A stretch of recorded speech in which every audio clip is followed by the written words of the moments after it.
তৈরি করে খাবো সবাই মিলে, বেশ মজা লাগবে, কোথাও যাওয়ার সময় খাওয়া যাবে, বেশ আনন্দ করা যাবে খাবারটা নিয়ে।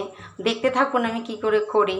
প্রথমে আমি কারি পাতা ভেজে নেব, যেটাকে কড়ি পাতা কিংবা কারি পাতা বলি আমরা, সেটাকে ফার্স্টে ভেজে নেব।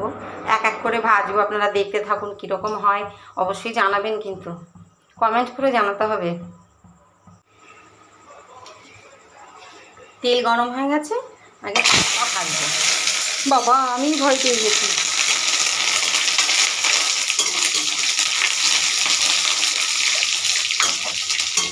ভেজে নেব পাতাটাকে, ভেজে নিয়ে আমি পেপারে দিলাম, কেন কি যাতে তেলটা টেনে নেয়। তেলটা তো খাওয়া ভালো নয়, শরীরের পক্ষে খুবই খারাপ, খেতে হয় আমাদের তাই, তবে যতটা কম খেয়ে পারি ততটাই ভালো।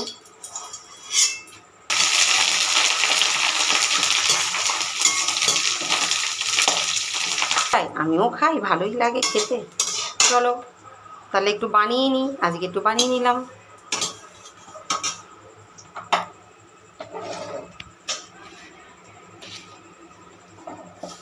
আবার যথারীতি সেম প্রসেসে আবার তুলে নিলাম।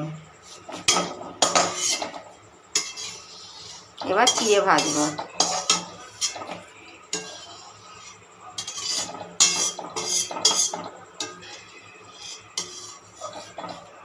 তাহলে বন্ধুরা দেখুন, এতটা ভাজলাম কারি পাতা বা কড়ি পাতা বা কারি পাতা, যে কোনো একটা, যাই হোক। আমি অনেকগুলো চিড়ে নিয়েছি, খানিকটা ভাজবো, খানিকটা ভেজে আমি করব। দিয়ে দিচ্ছি চিড়ে, ভাজা হবে। চিড়েতে ভীষণ তেল টানে, ভীষণ তেল টানে, খুব বাজে। দেখুন এটা কি সুন্দর ভাজা হয়েছে। এবার এটা ভাজা হবে, এবার এটা নামিয়ে দিচ্ছি।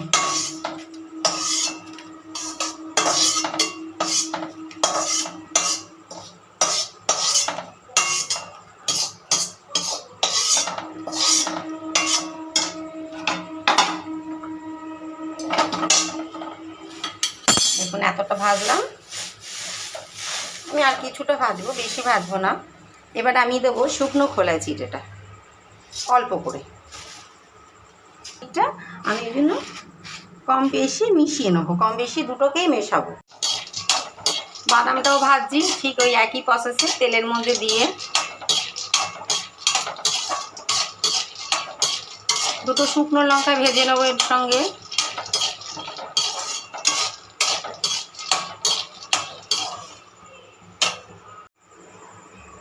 হয়ে গেছে ভাজা, তুলে দিলাম।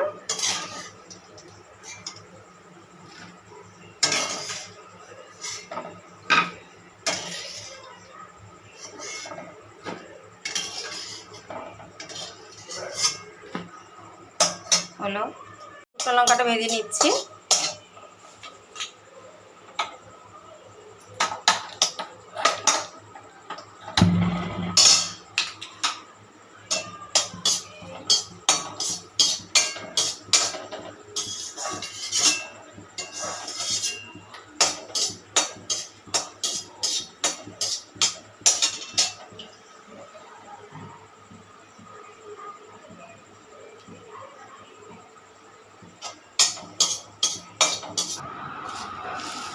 এরকম করে ভেঙে নেব।